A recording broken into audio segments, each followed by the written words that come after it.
Is it my turn to say something? It is. Sorry. The floor is yours. Well, I just want to tell you that I thought this was next week. Oh no. So Mjorn just emailed me and just happened to check my email in time. So I am not what you would call prepared to do this, but I do have my tea, so that's a comfort. I think I said I was going to talk about the 3 refuges. And recently I visit a prison, and one of the prisons, the group is just sort of beginning to form, and one of the inmates asked about the receiving the 3 refuges.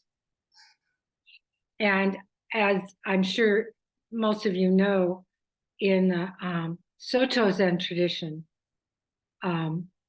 we received 16 bodhisattva precepts, and lay people and monks all receive the same precepts. So in some traditions, they start by giving people, they can receive the refuges.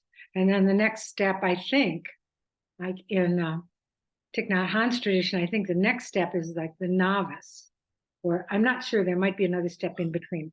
Somebody else might know. But anyway, it's more of a step-by-step thing. But Dogen Zenji said lay practice and monks practice should be the same. We all do the same practice.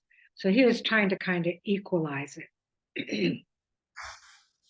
And so I was starting to talk about the 16 bodhisattva precepts at the prison, because some of them are interested in receiving the precepts.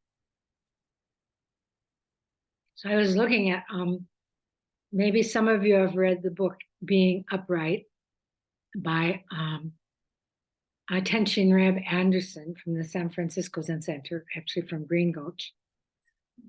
And he writes, the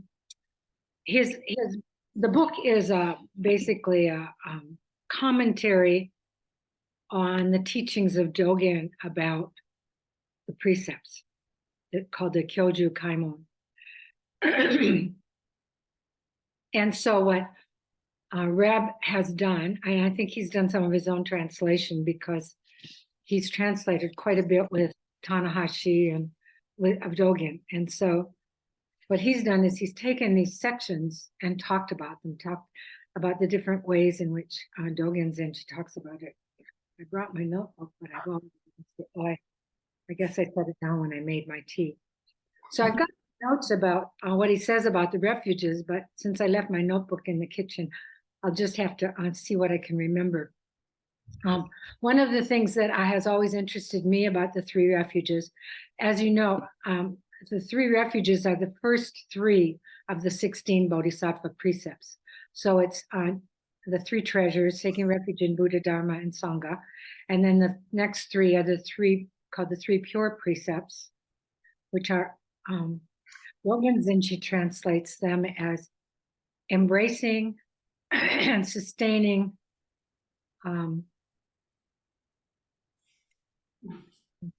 the forms and ceremonies. I don't know if it's embracing, but something like that, embracing and sustaining the forms and ceremonies. And so that would be the first one. And he briefly, what Reb says about that one, because usually that one is translated as to avoid evil, or to not do evil. But Dogen Zenji talks about it a little differently. And the way that Reb interprets it is, he says, sometimes we have resistance to forms and ceremonies and rituals, and when that resistance comes up, we can recognize this resistance as a self-centeredness. I don't want to do this now, or I'm comfortable with this. And of course, oftentimes, or usually that resistance comes from some fear, some deep fear or something like that. But basically it comes from, me. I don't feel comfortable about this, or I don't want to do this. So that kind of resistance. And he said that the self-centeredness is really the source of the evil. I would call it disharmony. So evil is kind of a charged word in English, and also very defined. When I went to Catholic schools, we had to go to confession, and I had a little booklet that I don't know where I got it from, and what it was it went through each of the 10 commandments, and it said every action that was against that commandment. So very defined, in the Catholic Church. This is what is good, this action is good, and this action is evil. And this created a lot of conflict for me when I was young, because sometimes I felt like I should be doing something else, that was a more appropriate action. But my mind said, this is the rule. So that's the problem for me with using the word evil, is that evil is defined, this is a good action and this is a bad action. And it's actually depends a lot on the circumstances, how we act. So this embracing and sustaining forms and ceremonies, that's kind of how Reb talks about it. He talks about it further in that chapter, but that's the thing that particularly struck me, because the question of resistance is something that always comes up for me. Why do I resist certain things? Why do I feel resistance in certain things, about certain things, And I have found through the Zen practice that if I recognize that this is just resistance, and take one step, just take one step past that resistance. That very step is letting go. And that very step is the experience of shunyata, or interdependence and impermanence. And when we experience that, as Dogen Zenji says, when we experience that, the grasses and walls and fences and everything begins to expound the Dharma. But this is not something that's part of our conscious mind. So we're no longer discriminating. I do not want to do this, or I am now doing this. We just take the step into, in Zen they say, when it's time to eat, just eat. When it's time to sleep, just sleep. Just take the step into the next thing. And of course, the question comes up about, I know I'm not talking about the refuges, am I? Talking about the first of the 3 pure precepts, but this is very interesting to me. It comes up, what was I saying there? I forgot what I was saying. But anyway, anytime that we act purely from discriminating mind, what, that is to say, thinking of myself as separate, I do not want to do this, then it can create disharmony. It sort of rocks the boat. I used to have a study group here every week. It started in, we opened our doors in 2005, and our study group started shortly after that. And it was every week in the spring and the fall. And we always studied a particular text. And we read it in the study group. So if I didn't have time to really prepare for it, I could always just pick up what I could from the reading. But usually I spent some time preparing for it. But no matter what, I never wanted to go to that study group. Always when it was time for the study group, I didn't want to go.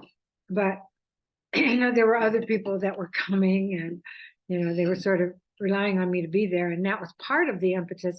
But the other impetus was the recognition that I always had that resistance every single week, and I always came out of that study group feeling really great. Like it was, so there was something that happened in spite of my resistance. And number one, to recognize that there's something beyond what I don't personally want to do, to recognize that that's just, some fear that's coming up is very helpful personally. But it's also helpful to other people, if we follow through on what we say we're going to do. And that's, of course, that's a lot of the value of Sangha. So anyway, that's how he interprets the first precept. Kind of basically, the second pure precept is to embrace and sustain all good.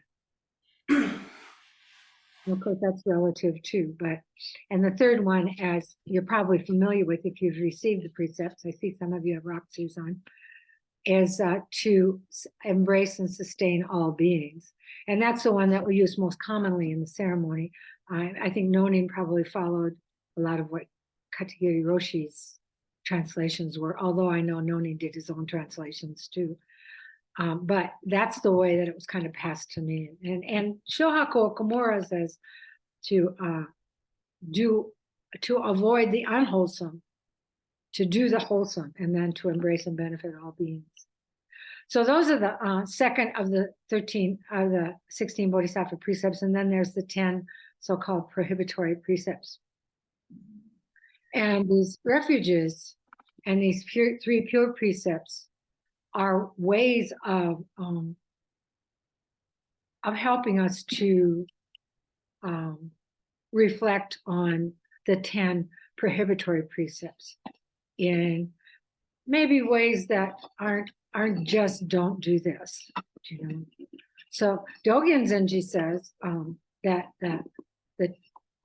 the three refuges are the heart of the Dharma. That's what Reb says in his book. And I was like, really? Dogen Zenji said that? But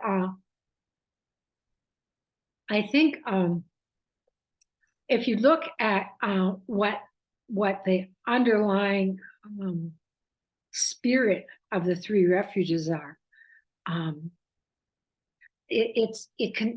can see how the three refuges, taking refuge in Buddha, Dharma, and Sangha, also are very kind of underlying the 10 pure or the 10 prohibitory precepts, or the 10, sometimes it's called the 10 great precepts, the 10 grave precepts.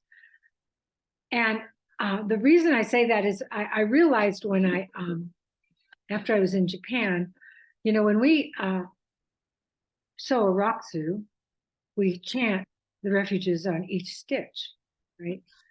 And I frequently would chant them in Japanese. Namo kie butsu, namo kie ho, namo kie so. Butsu is Buddha, of course.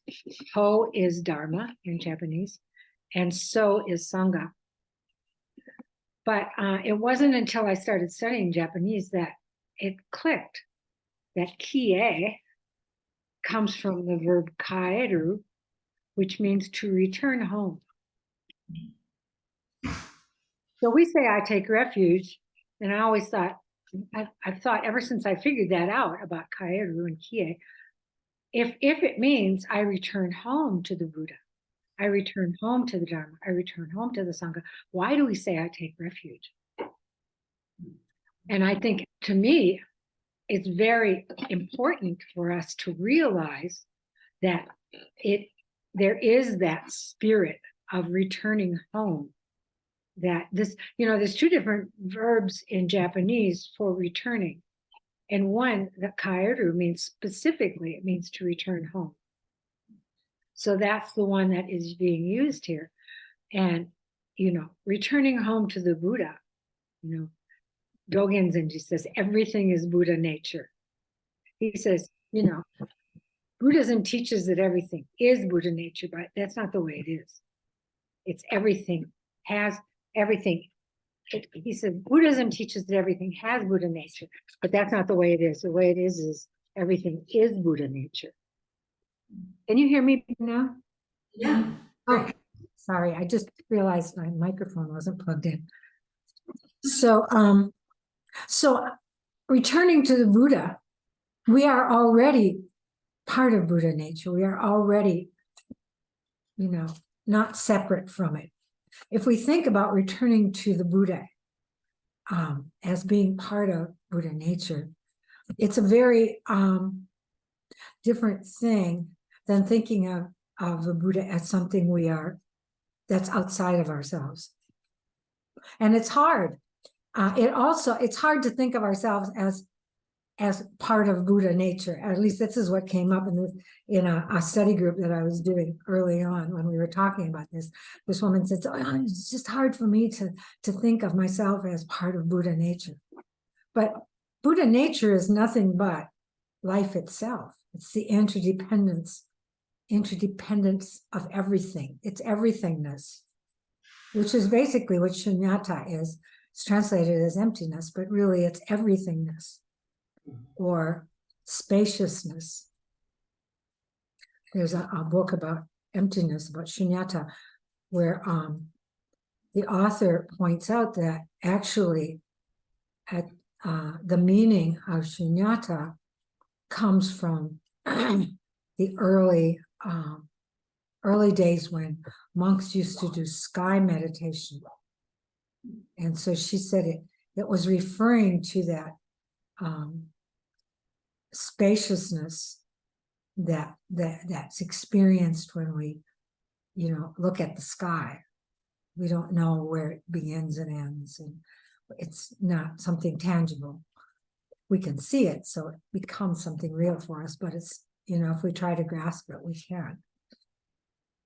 So it's like everythingness, and to remind us of that, every time we say, I take refuge in the Buddha, or I return to the Buddha, it reminds us that we are part of this. And being part of it, how can we break the precepts? When we recognize that we are part of a group, we might want to harmonize with that group. The reason we choose to be part of groups initially is because we want to feel that sense of connection, and although Zoom works pretty well for that, we've really recognized since we've come back in person how different it is to actually be in person. Just you can feel each other's energy a little better. Although I guess sometimes I feel like Zoom kind of fills in the miles, and that we do connect. So that's the Buddha, and the Buddha means awakened being, and we all experience this awakening. And this word refuge, according to Reb, the original, I think he was talking about the Pali, maybe Sanskrit, but I think it was Pali. But anyway, he said it's two words, and one of them actually means something like shelter. So that's where refuge comes from. And the other one means to return. And of course, I don't know Pali, so I don't know how to investigate that meaning deeper. But it is very interesting to me that it got picked up in the Japanese as using the verb, which means to return home. So I'm thinking that might be sort of implicit in the meaning of what we translate as to take refuge, but it's the shelter of Buddha nature, of Buddha field, as it talks about in the Vimalakirti Sutra. It talks about creating a Buddha field. It's that Buddha field and that becomes Sangha. It's very hard for me anyway these days to talk about Buddha, Dharma, and Sangha in as different things, because they all kind of blend together. When we awaken, we energetically affect everyone around us. And when we are not awakened to something, if we're deluded about something, the Sangha helps us to awaken, to recognize it. Sangha in Japanese is the visual. I think this comes from China, but the visual is, when they describe Sangha, they talk about how they wash potatoes. They put the potatoes in the bucket and put in a little water and roll the potatoes around, and they all wash each other. And that's the way Sangha feels to me. I just said, yeah, I know what that's like. I've had chunks of dirt knocked off of me practicing in Talk Sangha. about being a big potato. Right? Yeah, baked in the oven of Sangha. So I mean, I have noticed, like particularly in sessions, and I noticed it a lot when I was at Tassajara too, that just someone in the room will get up in the midst of, practice, for kinhin or whatever, and just when they get off their cushion, there's something that you see that's going on with them that might inspire you. That's happened to me quite a bit. Just somehow that person, you're just drawn to their energy. And I think it's because, we have these, I don't know, you've probably all experienced this, but I will frequently be sitting on the cushion. This has happened to me since the beginning of my practice. And, I'll be just like, when is this going to be over? When is this going to be over? And then just take a deep breath and return to Zazen and stop thinking, when is this going to be over? And all of a sudden the bell rings and you don't know what happened between when is this going to be over and the bell. It's like, oh, it's over.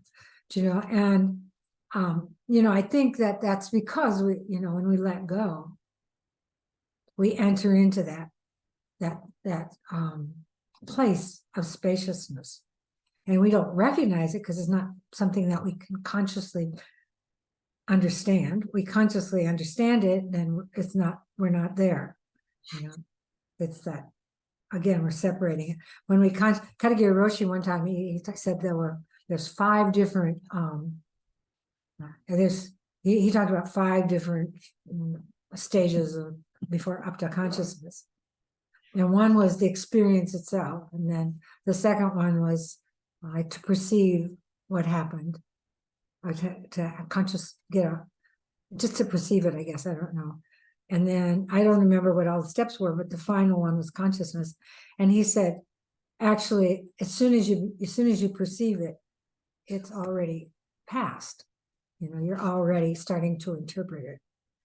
So, by the time we recognize an experience, we're already back in our thinking mind. But we do have those moments of the bell rings and we're not sure where we were. We know we're not sleeping, but we weren't also thinking either. So, that's, to me, that's kind of one of the things that indicates, oh yeah, I really did kind of get into it. And the longer you do the practice, of course, the more you kind of recognize and trust that, and you don't try to do something, when you have too many thoughts, just to recognize that you have too many thoughts. That's letting go. And then, of course, we want to try and do something about it, and then that's more thinking. But so Buddha is awakened being, but it's more than just awakened being. When a being is awakened, it influences energetically, it influences other beings, and it creates a Buddha field. Roshi used to talk about how our zazen gets into the walls, he said. And you could, and I used to think, oh yeah, you can feel that when you walk into the Zen Center. I can even feel it when I walk into our Zendo. This Zendo is, you can kind of see there's a little entryway. This was built as a game room, believe it or not. It was here when we bought this place. But I had a pool table in the middle, actually. We all looked at it, and we looked around the pool table, and everybody was counting how many people we could sit in here, But there's a little entryway, and it goes into the other part of the house. And so it is a little bit separate. You know, you can see it's a little kind of log. It's probably some kind of kit, but it's a wonderful little space. But it also, you know, that energy seeps out and it goes beyond the walls. And it's, you know, it's since we started like the Zen Center of Asheville, which was in West Asheville. And we didn't put up a sign anywhere. It was just like whoever heard about it. I was kind of word of mouth for a long time. And I didn't want to, you know, make a big deal, you know, kind of in Bible Belt country here. So I didn't want to make a big deal about being, you know, Buddhist and everything. So we didn't put up a sign, and it was just a little house in West Asheville. And we had parking in the back, and so we didn't disturb anybody. And it was, but all the neighbors somehow knew what we were doing. And, you know, our neighbor next door, one time she called me over, and I hardly knew her, you know, and she wanted to know if I could communicate with dead people. You know, she wanted to know what we were doing over there. She was a Baptist, you know, but a lady down the street, I went down and looking for my dog or something one time, and I knocked on her door, and she said, "Oh, you know, where do you live?" And I said, "Oh, I live," and I gave her the address. "Oh," she said, "is that Buddhist place?" And I was like, "Oh yeah, how did you know that?" And she said, "Oh, the mailman told me," you know.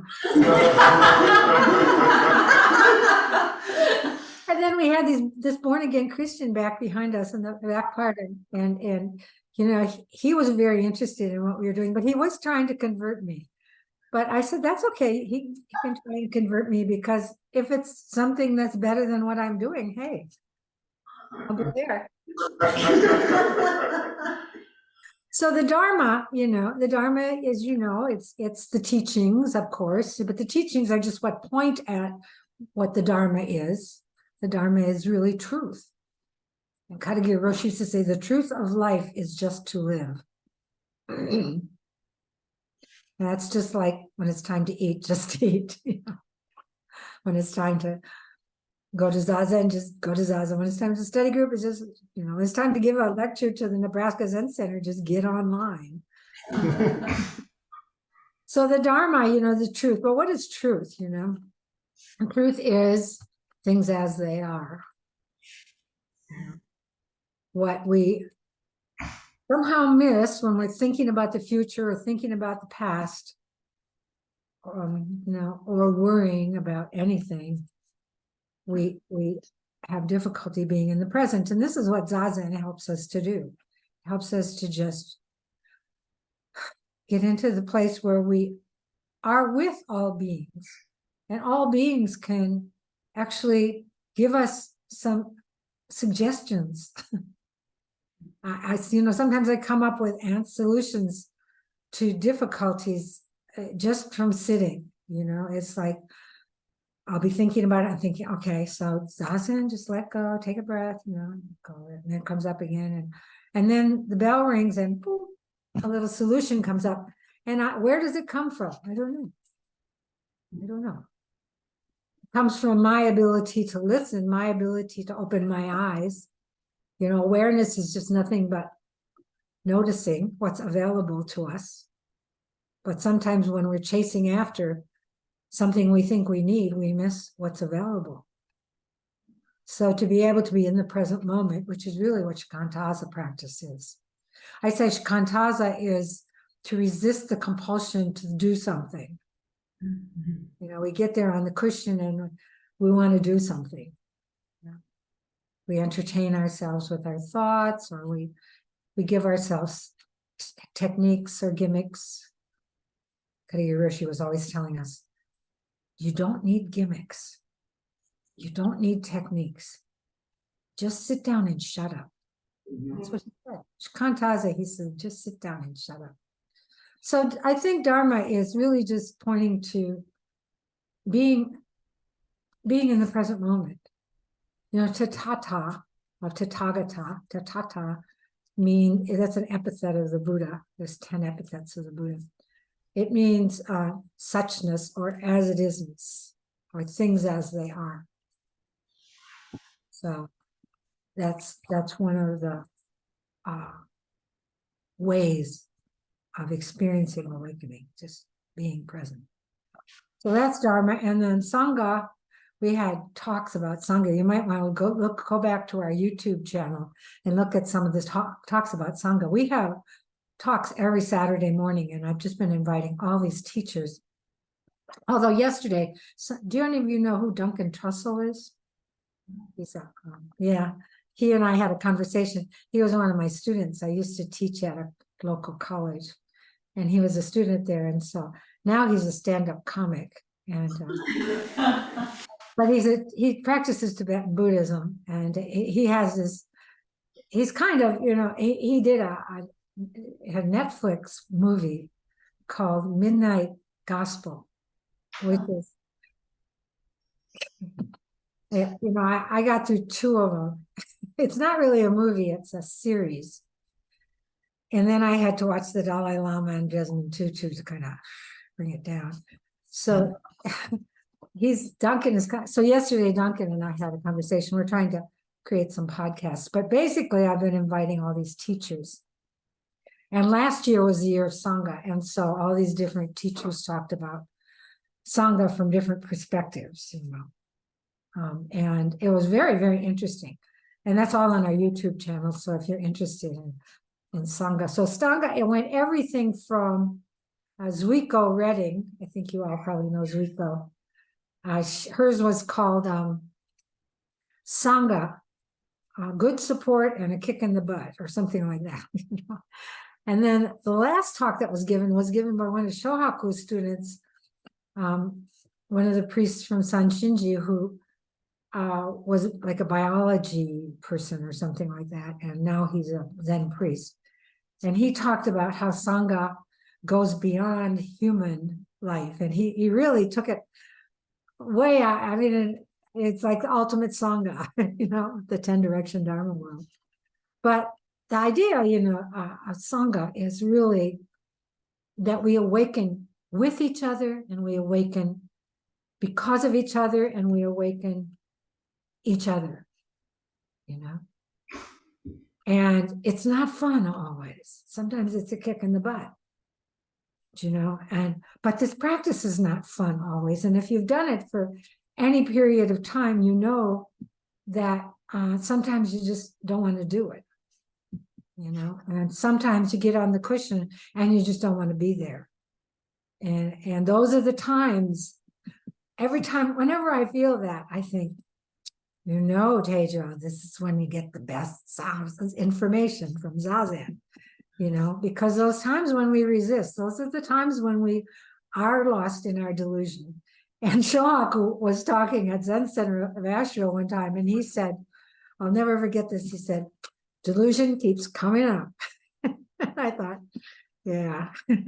And so we just have to keep doing this practice, because the nature of the human mind is to distinguish, to make distinctions. And that's where delusion comes from, those distinctions that we make. And of course, we have to do it in order to be functional in the world. But somehow we've got to remember that reality is not just our everyday life. And it's also not ignoring our everyday life.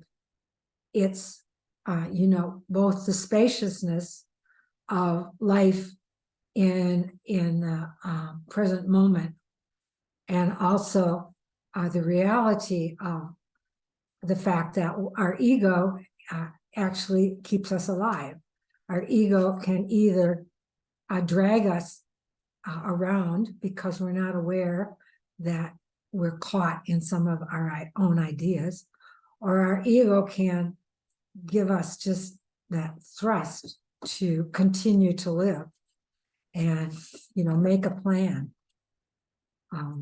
Ego, when I talk about ego, I'm talking about that construct that we create from the time we're about 7 years old of who we are. It's called our identity, And I saw my nephews, I have a very young brother. He's quite a bit younger than me. And so he's got boys that are now in their early 20s, but when I watched them grow up and, talk to them about Zen stuff from the time they were about 4 years old.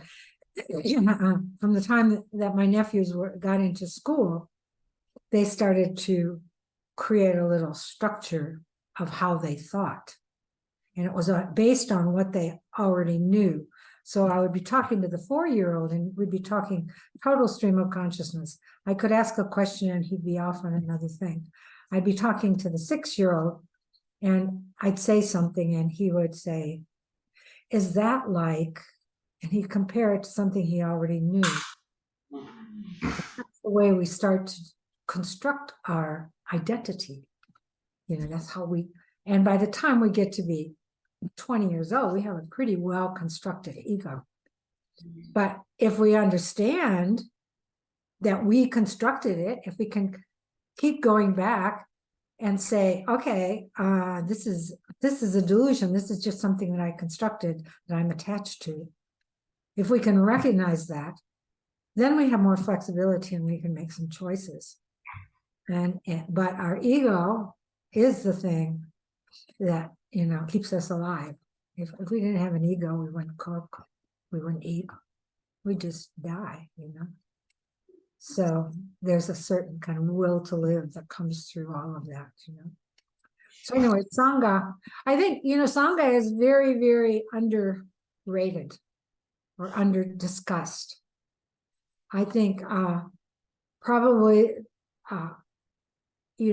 Katagiri Roshi was really a great teacher, and what I was going to say around the whole thing about Buddha and how we affect each other by our own awakening is that I know that what kept me coming to the Zen Center, partly it was Zazen itself, but it was very much Katagiri Roshi's presence, and by his presence I mean his deep aspiration for spiritual practice. He wasn't just doing forms.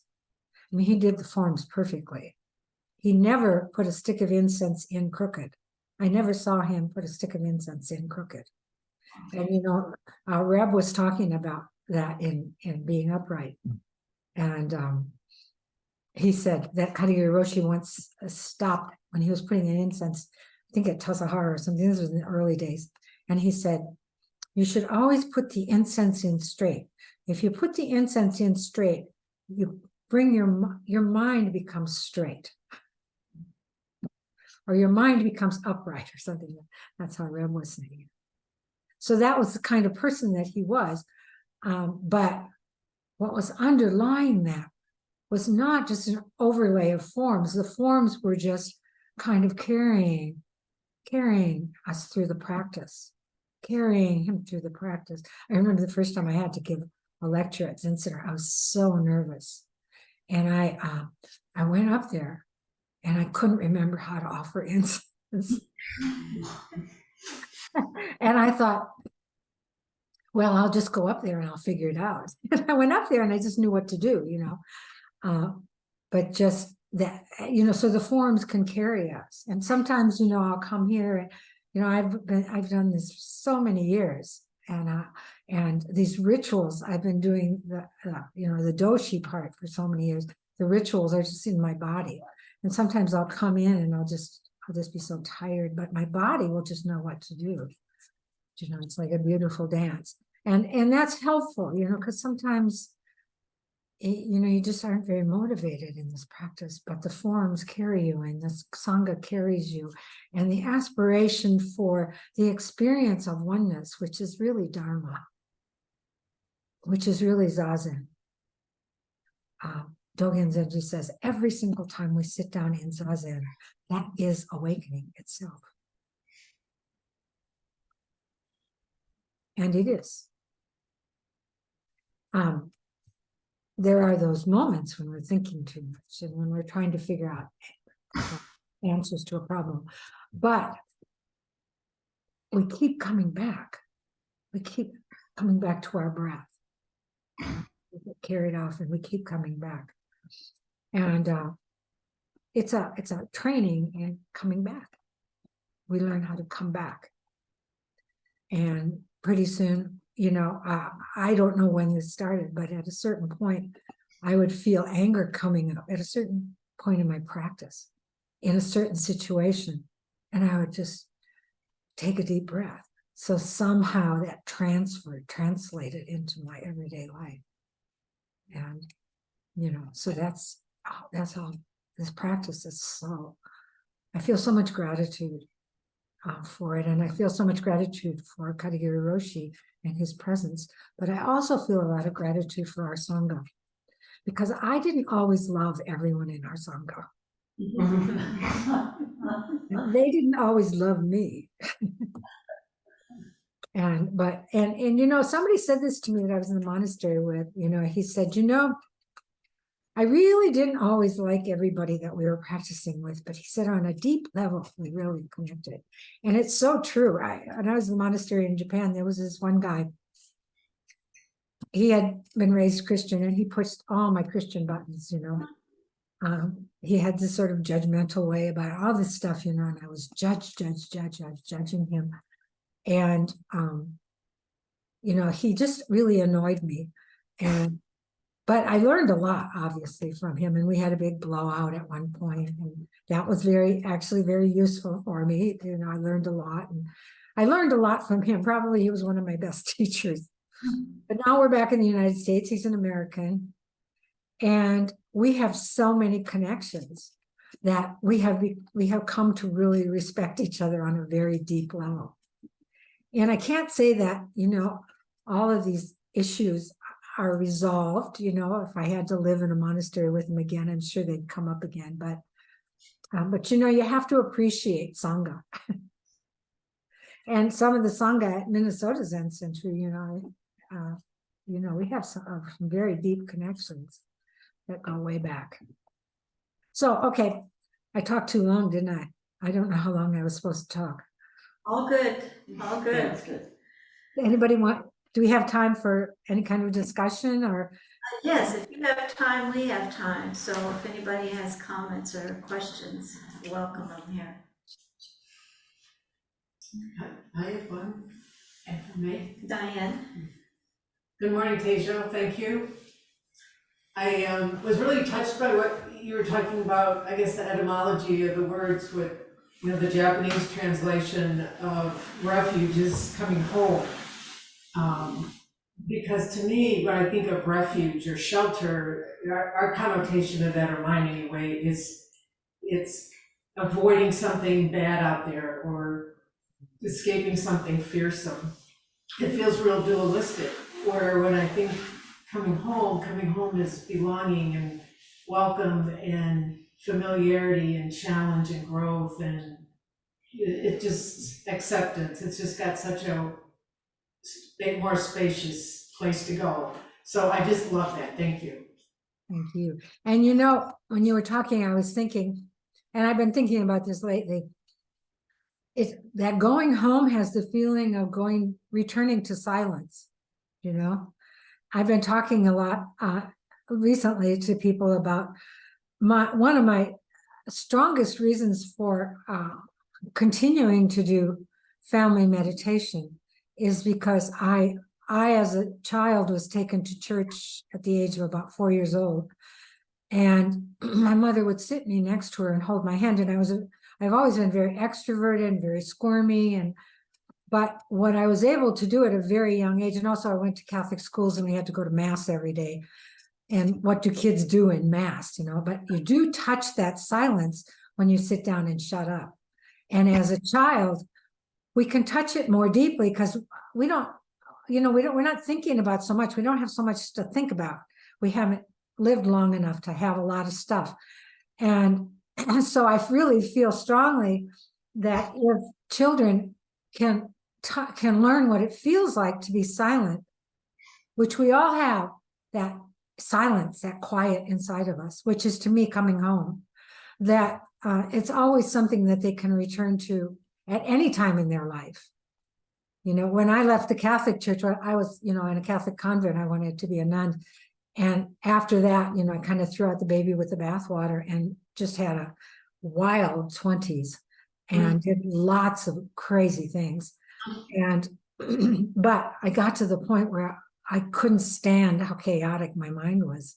And that's when I started searching for some kind of a teacher that could help me with. And that's when I met Katagiri Roshi.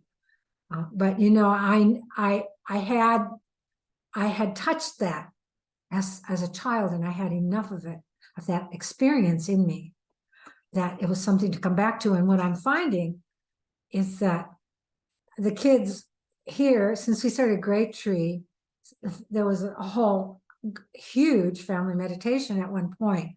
Then the kids all grew up and went off to college and stuff. And now they're coming back from college, and they're coming back here looking for some quiet, because their college life has brought up stuff for them that they want to kind of process.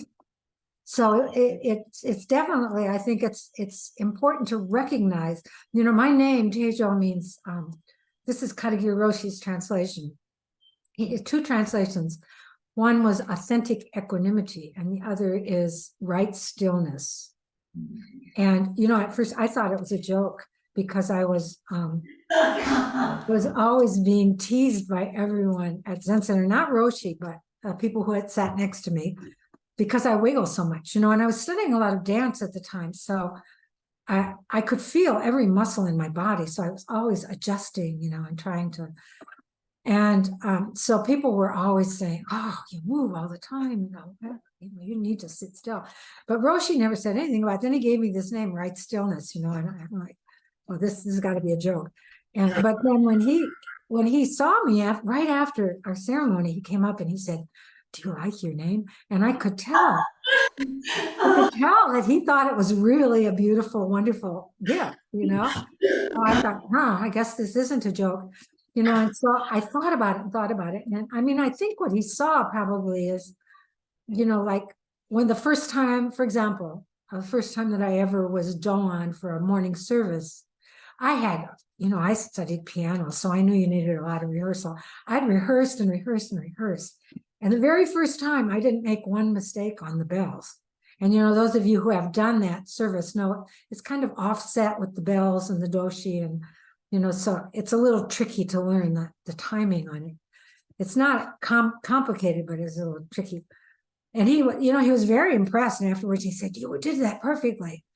And I said, yeah, you know. I was a wreck, you know, but you know, I've been through enough piano recitals that I once I got out there, you know, I could do it. But you know, I that's the way I am, you know. I'm like sort of like Pigpen, you know, in the Charlie Brown cartoon, you know, all this stuff going on around me. But what I've recognized from Zazen is that, you know, we all have that quietness inside of us.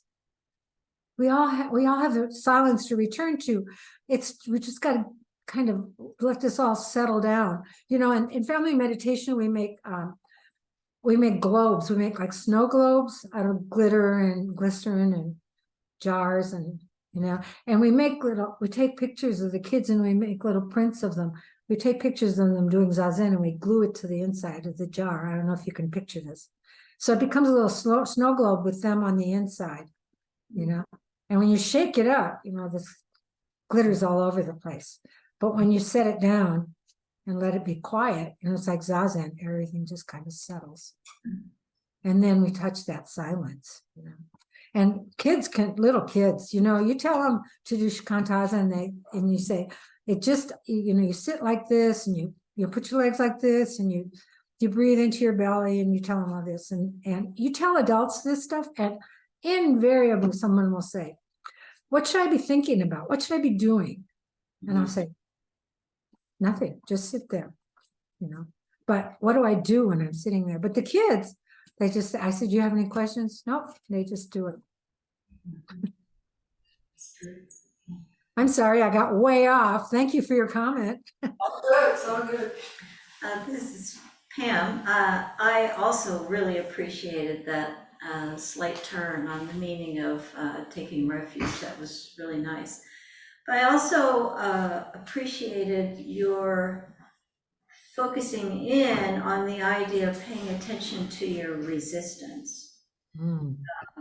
And I think it seems like a really useful thing to me, because I think, myself and probably all of us experience this resistance, many times during the day, probably. I was wondering if there is another aspect of resistance where it can be instructive or beneficial to look at resistance and maybe step back instead of stepping forward. Yes, yes. And I started to actually, I thought about that and I forgot to mention it. I think that is an important thing. And I think that that's something that Zazen has helped me look at. Sometimes stepping back, that resistance is really, it's giving you information about what's the best thing to do in this situation. But it feels different. And I'm sure from your Zazen that there are times when it's just a self-centered kind of feeling, and times when it's giving you something, a piece of information that's very valuable. Like certain situations, like if I'm asking myself, oh, should I do this or shouldn't I do this? Is this the time that I should hold back? And when I sit, I can feel it in my body. What's the most useful thing? And of course, sometimes we get it wrong. And then we learn something from getting it wrong. Or what is getting it wrong? Yeah, thank you. Thank you. Thanks for bringing that up, because I think that's really important for us to remember. But yeah, I think it's good to recognize that there's different ways of experiencing it. Yeah.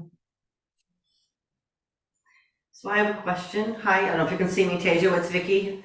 I have a question about your relationship with the fundamentalist Christian that wants to convert you. How do you handle that? How do you traverse that? Is he like, Jesusing you all the time? Or how do you just sit there and listen and smile? Do you restrain yourself from smacking him across the face? How do you? Well, actually, I knew that he wanted to convert me because his wife told me that. But so I said, that's fine. I said, because, if he can, find something, if I can find something better, I'm good with that. But he never tried. I think he was a little intimidated by me. Because I'm scared I would be inviting it. Oh yeah, come on. Then all of a sudden you get pamphlets all the time, and all of a sudden, you're getting, all these, people coming to your door. I would be worried about saying, yeah, go ahead, because I would be afraid you would be inviting it. Well, I have a feeling this guy was just kind of holding it together. I think his fundamentalist thing, his wife told me that, he got into it from AA. Mm-hmm. So I think that it was very meaningful for him in that respect. She said that she'd go with him because she wanted to support him in what he was doing. But she said, she was actually a Catholic, so she preferred that, So I think I wasn't really intimidated by him. And honestly, I don't mind sitting down and having a cup of tea with somebody and having them talk about what they have to talk about, Okay, thank you. But I think I bother them more than they bother me. That's fun. My name is Navab. I just have something to say. This is regarding resistance, and I tag off with Pam. I'm from another Zen center, but I come here because of the Sangha. And yesterday I was in the garden, and I could feel resistance because we're supposed to work in the garden for 4 hours. And I'm going really steady at it, and Pam is just wonderful. We have all our Sangha members, not all of them, we're 3 Sangha members, Pam, Jeff, and Mike. And I'm just loving it. And all of a sudden, about 3.5 hours later, I guess, I don't know, like, you know, I could feel this resistance and I could hear myself say, my God, I'm gonna be here all day. And fear, right, was present, and I could feel that was like my resistance, like, I'm not gonna make it. I'm not gonna be able to breathe or finish off what we need to do. And then all of a sudden I could feel this, when you spoke, I don't remember the exact words, of this Buddha environment, which kind of lifted me up, that I could keep going because I saw all the other Sangha members going at it, you know, raking and sitting and pulling weeds and constructing. And all of a sudden that whole fear and that resistance kind of melted and I just kept going. It just gave me so much energy from that. And I thank you for, you know, talking about resistance and about Sangha and about the Buddha nature that we can create in harmony together. Because I knew that my resistance I felt disharmony within my own body and self, and I knew that would have created more resistance, disharmony with the work schedule that we were doing in the garden. So I thank you. It was only supposed to be 3 hours. Oh, okay. 9 to 1. I don't know. You got extra credit. My resistance was, oh, there you are. That's you. So how much longer did you work? Can you take it off the next time? I'm gonna count on that. No. Yeah. But they were just loving. I mean, I think it helped me to continue having the Sangha members. Yeah. And they were just in harmony. Well, why can't I be in harmony? I mean, they're doing it, you know?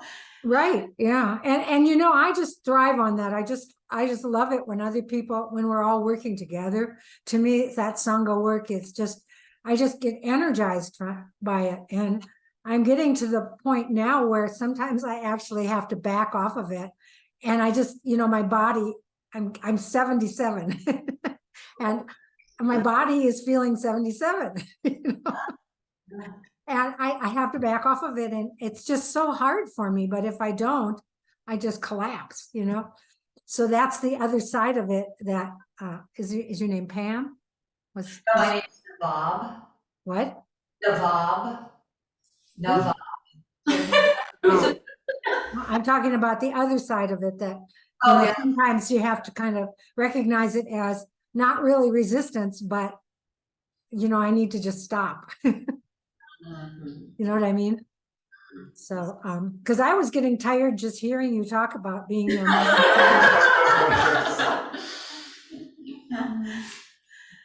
Anyone else? About anybody online? Anyone Sure. else? Hi. So first off, thank you for your talk. Kind of running with the theme of like resistance and whatnot. I wanted to take a bit of a different angle at it, more of like a dissonance, I guess. You've talked about like using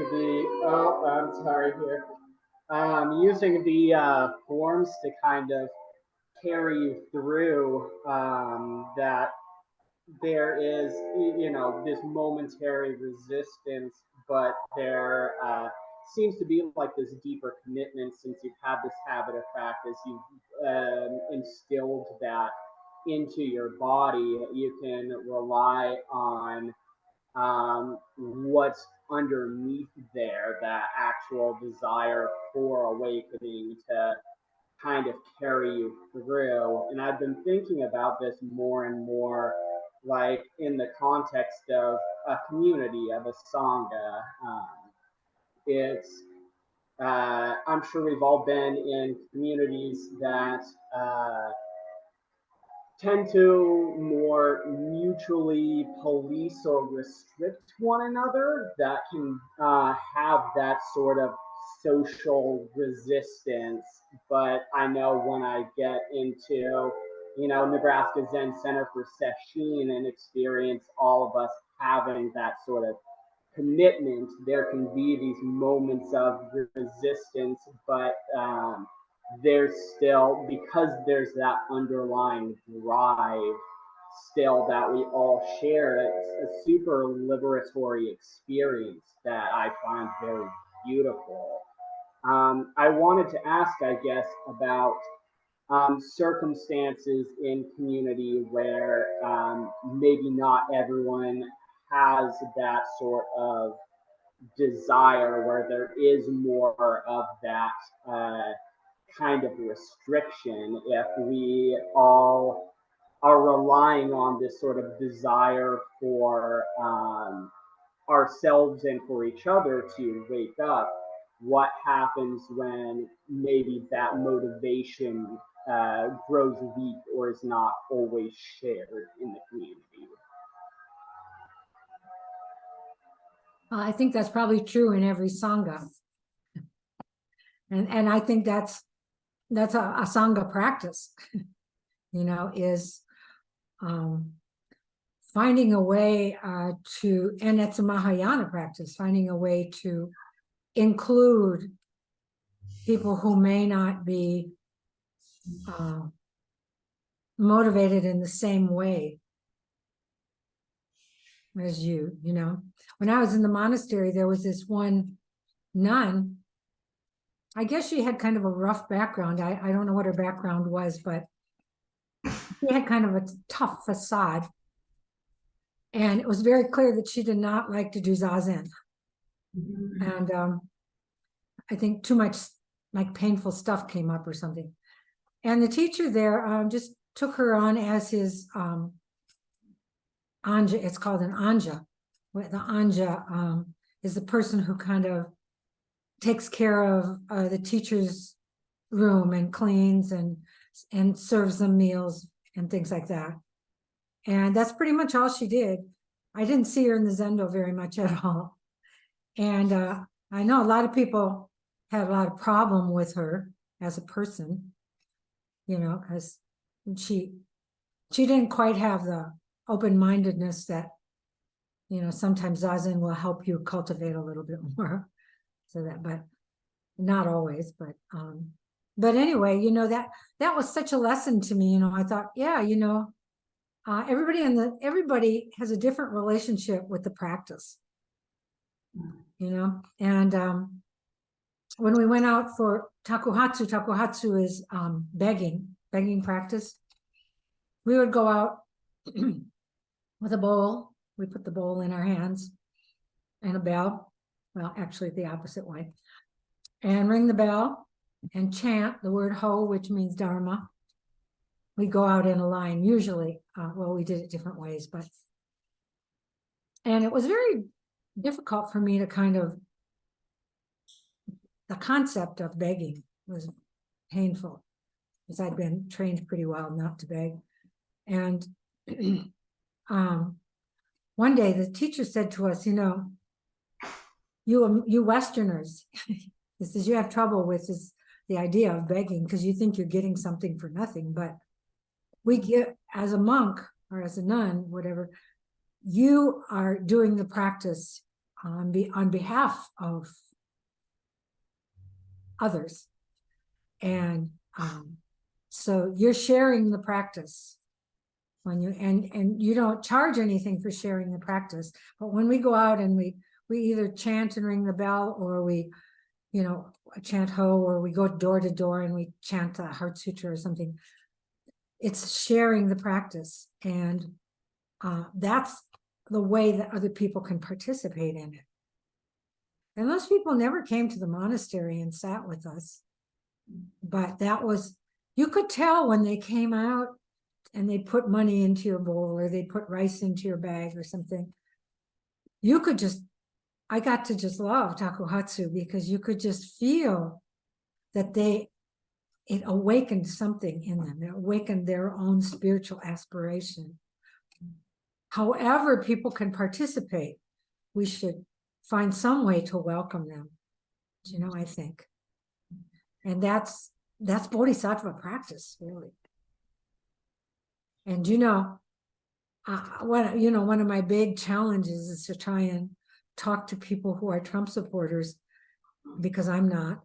And I have relatives who are. I have people that I have an old roommate who is, and I really want to hear another perspective.